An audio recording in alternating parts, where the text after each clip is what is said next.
Muchas gracias por estar acá y por acompañarme en esta charla. Y bueno, nuevamente digo que esta presentación es producto de algunos estudios que venimos realizando a lo largo de varios años ya, desde mi doctorado, y la titulé como El eco del hielo, explorando los procesos paraglaciares en Patagonia Austral. Ahora bien, estamos acá en este seminario y quería comenzar con una pregunta disparadora, que si ustedes saben cuáles son las huellas que deja el retroceso de los glaciares dentro del paisaje. Si bien todos sabemos que los glaciares son cuerpos dinámicos y que están en constante movimiento, muchas veces se subestima cuál es el impacto que tienen esos glaciares, ese retroceso de los glaciares en el paisaje, y cuáles son los procesos que se generan luego de que el hielo ya no existe en esos valles. Acá yo les quise mostrar a través de la comparación de dos fotos, primero de 1931, una foto tomada por el padre Agostini, del glaciar Uppsala, y una foto del 2016 tomada por Fabiano Ventura, que es un fotógrafo italiano, y se puede ver cómo el retiro de esa gran masa de hielo en este valle ha producido cambios. Para eso estamos acá para poder saber y conocer qué es un ambiente paraglaciar en estos valles. Recopilando varias definiciones de un ambiente paraglaciar, descubro que este concepto nace en 1971 con una definición de Ryder, y luego en 1972 Church y Ryder lo definen al ambiente paraglaciar como procesos no glaciares que se encuentran directamente condicionados por la desglaciación pasada. Luego, en el 2002, Wallerstein describe a la geomorfología paraglaciar como procesos, formas del terreno, dinámicas ambientales que ocurren en regiones recientemente desglaciadas y que están influenciadas directamente por el retiro de esos glaciares. Este gráfico, que está adaptado de Smiler en 2009, describe cómo es el periodo paraglaciar dentro de los valles. Ese periodo paraglaciar es el intervalo de tiempo que duran estos procesos paraglaciares y que operan y transforman estos valles. ¿Cómo comienza este periodo paraglaciar? Con la desglaciación en auge de uno de los valles, o de cualquiera de los valles de montaña, con el retiro de los glaciares. Cuando esa desglaciación se completa, comienzan a aparecer y a surgir estos procesos paraglaciares. En el transcurso de este periodo paraglaciar, el periodo tiene un fin, es cuando el paisaje entra en un estado de estabilización relativa. Pero para esto pueden pasar muchos tiempos, miles de años, y para que sea más visible, con estas dos imágenes creadas por inteligencia artificial, podemos ver que en la primera imagen el valle está completamente ocupado por un cuerpo de hielo, por un glaciar, y en la segunda imagen ese glaciar ha comenzado a retroceder y se han empezado a generar movimientos de los materiales que cubren las laderas. Este pase del primer valle al segundo está en un estado transitorio del paisaje. Y el concepto unificador de la geomorfología paraglaciar es la disponibilidad de sedimentos que van a estar condicionados por la glaciación. También estos paisajes se caracterizan por tener una geomorfología muy inestable, en constante movimiento, y estos sistemas se encuentran en una transición. Para eso, me gustaría poder hacer una revisión muy general de dónde se encuentran los glaciares y cómo van a hacer ese impacto dentro de los paisajes. En este mapa que podemos ver, extraído de la página de la NASA, muestra la ubicación de las zonas enlazadas dentro del planeta, y en puntos rojos van a ser la pérdida de masa que estos glaciares que estos glaciares están experimentando. ¿Por qué muestro esto? Porque a nosotros nos va a dar el puntapié para poder empezar a explicar dónde es que operan estos procesos paraglaciares y cómo. Esta retracción generalizada de los cuerpos de hielo, que ya nosotros ya lo sabemos y lo conocemos porque es muy conocido el tema, a escala mundial deposita acumulaciones de sedimentos, de rocas y otros tipos de materiales que son transportados y depositados por el movimiento del glaciar. Todos estos depósitos y acumulaciones glaciares se denominan morenas glaciares. Existen distintos tipos de morena, pero la que nos van a van a ser importantes para nuestros estudios, van a ser dos tipos de morenas principales, las morenas laterales y las morenas terminales. ¿Por qué? Porque estas dos van a ser las que van a estar generalmente sometidas a más procesos paraglaciares. Estas imágenes, estas fotos son sacadas en la Laguna Torre, en el Chaltén, con un ejemplo de morena lateral que está en una ladera sosteniendo al glaciar Grande en el Chaltén, y una morena terminal que está cubriendo a la Laguna Torre. Bien, entonces nosotros ya sabemos que estas morenas van a ser las que están sometidas a procesos paraglaciares. Pero también es importante poder conocer cuáles son los procesos dominantes dentro de estos ambientes paraglaciares. Y acá es donde toma protagonismo el cambio climático, que ya es conocido por todos, y que está operando a nivel mundial muy fuertemente, y una de las consecuencias que tiene este cambio climático es la retracción glacial. Cuando comienza esta retracción glacial, principalmente en las regiones montañosas, comienzan a activarse y a iniciarse este ambiente paraglacial. Este ambiente paraglacial está caracterizado por procesos de ajuste y transitorios, que entre ellos podemos encontrar procesos de erosión, procesos de remoción en masa, transporte de sedimentos fluviales, también formaciones de lagos proglaciares, y todos estos procesos están sometidos a la acción del agua, del viento y de la gravedad. Cuando en los ambientes paraglaciares se generan estos procesos, podemos tener dos caminos. Por un lado, la aparición del riesgo principalmente en valles en los que esta desglaciación y la producción de estos procesos paraglaciares afectan a la presencia de infraestructuras o de personas. Ahí es donde empieza a accionarse el riesgo. Y paralelamente vamos a tener una transformación del paisaje. Esta transformación del paisaje no se estabiliza inmediatamente después del retroceso de los glaciares, sino que entra en una fase de ajuste dinámico que puede llegar a durar siglos. Dentro de todos estos procesos paraglaciares, nosotros en esta charla y todos mis estudios se han centrado en los procesos de remoción en masa. Según Ruden, los procesos de remoción en masa son más movimientos de masa de roca, de detrito o de tierra que se disparan por la gravedad. Y hay muchos tipos de remoción en masa, pero nosotros nos vamos a centrar principalmente en los deslizamientos, los flujos de detrito, los colapsos de morena, las caídas de roca, los procesos de rectación y las avalanchas de roca. Estos son los procesos que nosotros vamos a estar estudiando y que voy a describir rápidamente en lo que va de la charla. Bien, como yo dije en un principio, estos estudios se realizaron en Patagonia Austral. Y nosotros nos centramos, y nuestros estudios fueron en el hermosísimo y emblemático Parque Nacional Los Glaciares. Este parque nacional es el segundo parque nacional más visitado de la Argentina y se fue declarado Patrimonio Natural de la Humanidad en el año 1981 por la UNESCO. Alberga más de 2.600 kilómetros cuadrados de hielo que se desprenden del campo de hielo patagónico sur y posee 47 grandes glaciares, entre ellos los más conocidos y más destacados es el Perito Moreno, el Uppsala y el Viedma. Bien, dentro del Parque Nacional Los Glaciares nosotros nos centramos en dos áreas para poder estudiar.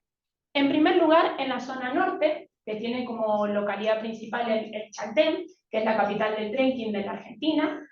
Esta zona se caracteriza por tener glaciares un poco más pequeños que estas grandes masas que nombré recién, como el Perito, el Uppsala y el Viedma, se desprenden del campo de hielo a toda la zona oeste de la zona norte, y se pudieron inventariar 22 eventos paraglaciares dentro del área. La segunda área que tuvimos como objeto de estudio fue el área del brazo norte del lago argentino, específicamente sobre el canal Uppsala.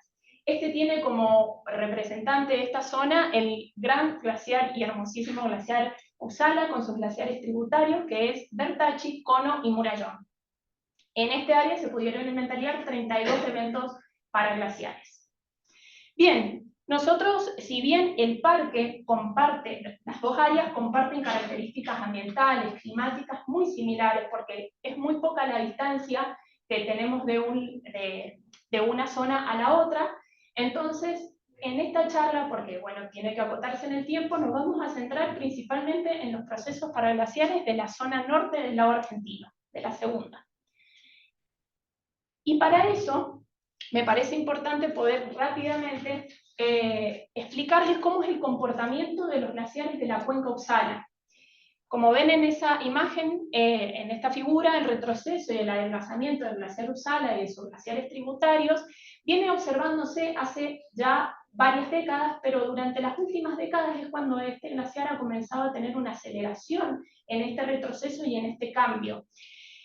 ¿Qué es lo que produce o qué es lo que está haciendo? Y bueno, está depositando material morénico sobre las laderas laterales del canal Uppsala, y ese material morénico está cubierto en parte por vegetación forestal. Entonces, ¿qué pasa? Con este retroceso, la ladera pierde sostén del hielo y quedan expuestas y potencialmente inestables. Entonces, como resultado, lo que va a hacer esta pérdida de hielo va a favorecer la generación de los procesos de inestabilidad sobre las laderas de este valle. Contado rápidamente cómo es el comportamiento que todos los glaciares en el parque están teniendo, ahora sí nos vamos a adentrar y empezar a conocer cuáles son los procesos paraglaciares dentro del Parque Nacional Los Glaciares. Para esto les quiero contar que durante todos estos años de estudios hemos trabajado a través de datos y técnicas para poder hacer detección de estos procesos paraglaciares y monitoreo de las laderas. Por un lado tenemos los datos utilizados, principalmente son con sensoramiento remoto, con imágenes satelitales, con modelos digitales de elevación, por supuesto salidas de campo para poder validar lo que encontrábamos por sensoramiento remoto, y también para poder traernos fotos y ir a visitar ese hermoso parque. También investigaciones antecedentes, cartografías existentes. A eso lo combinamos con distintas técnicas. Dentro de eso fue, por supuesto, la fotointerpretación de las imágenes satelitales, combinación de banda, batimetría, técnicas estadísticas, modelos de frecuencia, etc.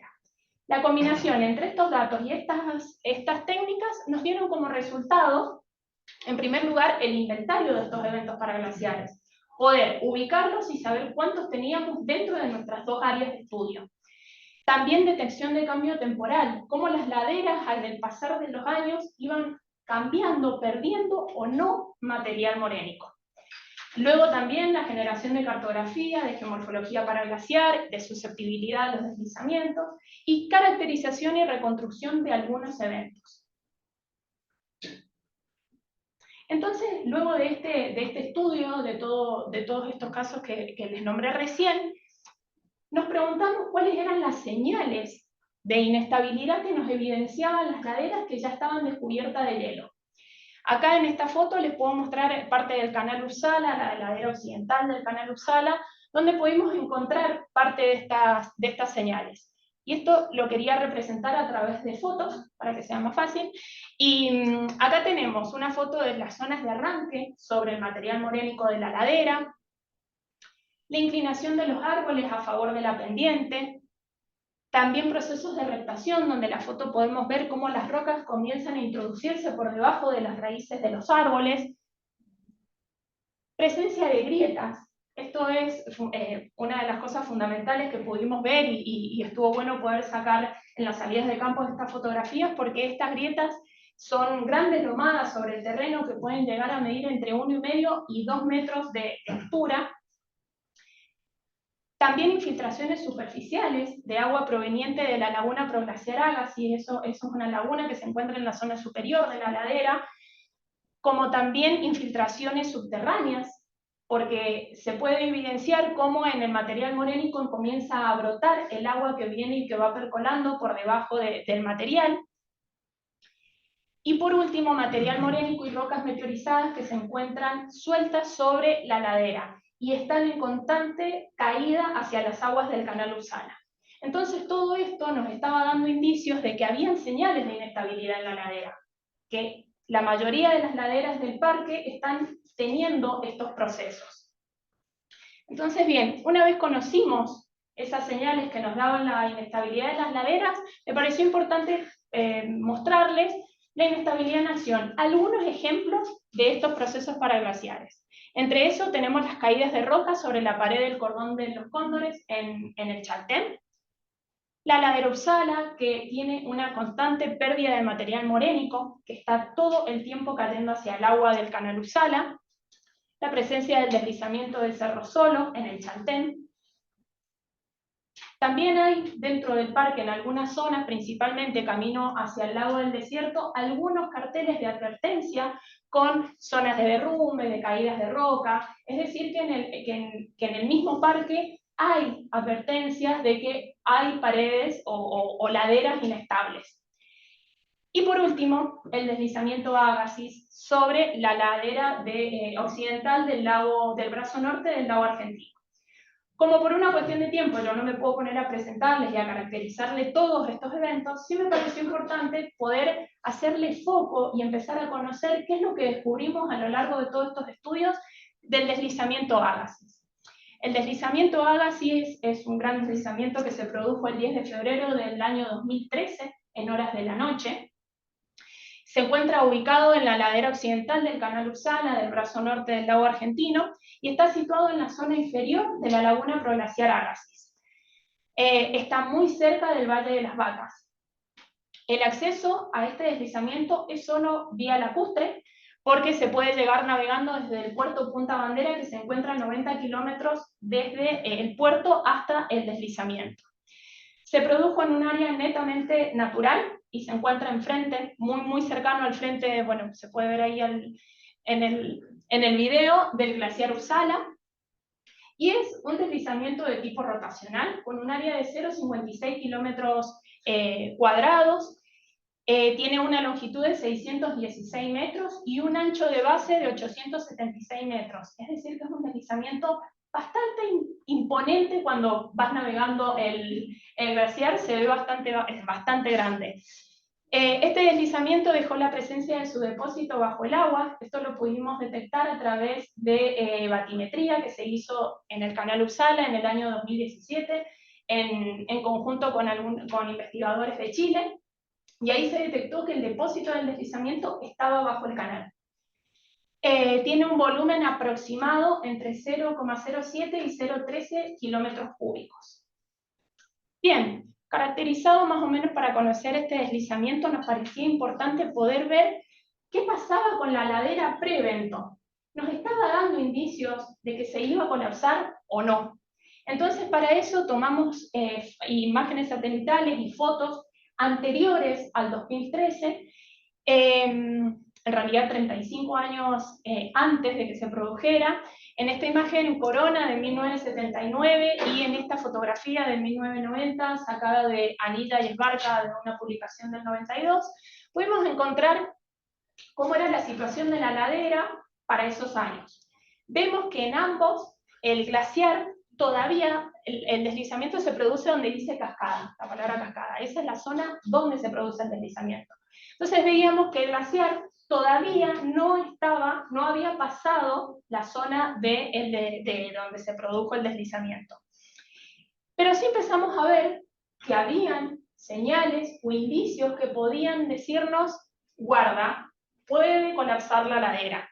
Entre eso, obviamente, presencia de material morénico acumulado por el glaciar Uppsala, presencia de bosque de Nothofagus a partir de los 600 metros de altura, escurrimiento superficial proveniente de la laguna proglaciar Agassiz, que está en la zona superior de donde se produjo el deslizamiento, también una clara ausencia de vegetación sobre la base de la ladera, y todo esto nos despertó indicios de que podía activarse algún proceso paraglaciar. Luego vimos para el año 2003, es decir, 10 años antes de que se produjera este deslizamiento, en una imagen de Google Earth, la presencia, porque en las fotos anteriores no lo podíamos detectar, se identificaron grietas, un sistema de grietas de grandes longitudes y claramente visibles sobre la zona donde se originó la corona del deslizamiento. Y esta zona estaba cubierta por bosque de Nothofagus. Entonces esto también nos daba los indicios de dinamismo y que estaba activándose en la ladera. Una vez se produce en el 2013 el deslizamiento, en nuestro estudio dijimos, bueno, a ver, busquemos cuál puede ser el factor desencadenante o que nos gatilló el colapso de la ladera. Entonces, para ver eso, dentro de la literatura, dos factores desencadenantes fuertes para los procesos de remoción en masa son, por un lado, los eventos meteorológicos. Entonces, lo que hicimos fue poder ver los datos que estaban en las estaciones meteorológicas cercanas a la zona, que ninguno nos registró precipitaciones extraordinarias. Del lado argentino pudimos ver los datos de la estación el Calafate Aero, pero por desgracia no llegaba a la fecha, porque los datos que están son hasta el 2010. Recordemos que fue el deslizamiento en el 2013. Era hasta el 2010. Y del lado chileno estábamos con la estación nos fijamos en los datos de la estación de Torres del Paine, pero comienza a operar a partir del 2016. Tampoco nos entraba ahí.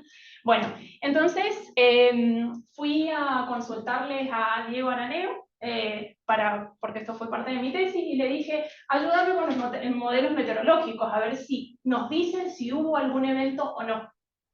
No encontramos tampoco ninguna precipitación extraordinaria para la fecha o previa a la fecha de la generación del deslizamiento. Bien, entonces dijimos, meteorológico no es. Vamos a los eventos sísmicos. Dentro de los eventos sísmicos tampoco se registraron, dentro de la base de datos que pudimos ver, ningún sismo cercano a la fecha del deslizamiento. Solo se pudo ver que hubo un sismo el día 15 de enero del 2013, pero se originó a 400 kilómetros hacia el norte, de donde se generó el deslizamiento, de una magnitud de 4.5 a una profundidad de 10 kilómetros. Este evento lo descartamos por tres principales motivos. Primero, porque estaba a una distancia y una fecha alejada del evento, porque según Kiefer, en su publicación de 1984, para poder gatillar un tipo de estos deslizamientos se necesita al menos un sismo superior a 5 grados de magnitud. Y en tercer lugar, porque algunos estudios indican que la distancia de influencia de un sismo para un deslizamiento tiene que ser más o menos 60 kilómetros. Este evento salía de ese rango de distancia que fue a 400. Por ello, hasta el momento no se ha identificado ningún factor desencadenante claro para este deslizamiento. Sin embargo, con todos los estudios que fuimos viendo y estuvimos haciendo sobre el evento, sí sabemos que se puede generar por una combinación de factores, tanto factores desencadenantes como condicionantes propios de la ladera. Bien, entonces el 10 de febrero, cuando se originó y se generó este deslizamiento, causó efectos que fueron bastante problemáticos para el área. Que cuando colapsa, como ya les dije, en horas de la noche, se cree que es aproximadamente 4 de la mañana, genera un tsunami. Este tsunami, cuando se desploma este material sobre las aguas del canal, genera grandes olas que chocan con el frente del glaciar Uppsala, con Península Erminita, que es un gran afloramiento que está enfrente de la ladera occidental, y las olas siguen por el canal hacia el sur. Entonces, este tsunami se puede registrar, según datos de Richter y colaboradores en su publicación del 2016, estas olas se registran en mareógrafos, mareógrafos que están ubicados en Bahía del Toro y en Puerto Punta Banderas, que están aproximadamente Bahía del Toro a 50 kilómetros desde donde se produjo el deslizamiento y Punta Bandera a 90. Es decir, que el oleaje fue muy grande y se pudieron registrar a esa distancia.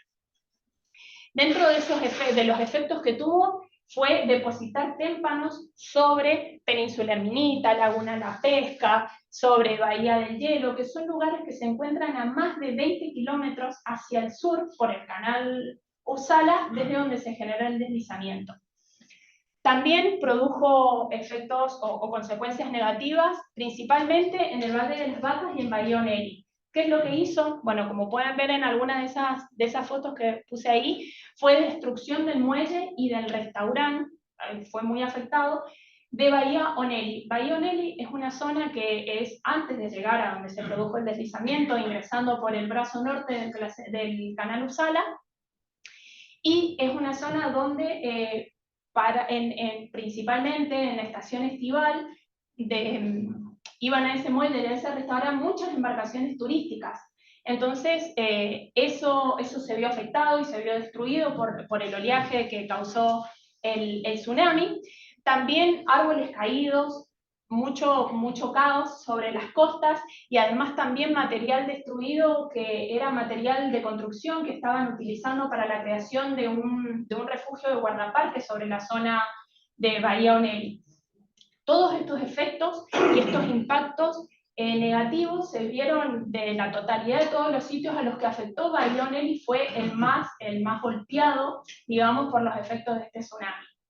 Acá, bueno, que no lo puse, pero sí que les quería contar que tuve la oportunidad de poder hablar con el capitán de una de las embarcaciones que iba a la zona, era la embarcación Janet, la embarcación más grande que ingresa por el brazo norte del canal, y él me contaba que como se produjo en horas de la noche, nadie se había enterado hasta el momento, y cerca de las 10 de la mañana del día siguiente, es decir, el 14 de febrero del 2013, cuando ingresan en esa embarcación a llevar todos los turistas, que son mucha cantidad en época estival, empiezan a ver que algo raro estaba pasando, o que había pasado.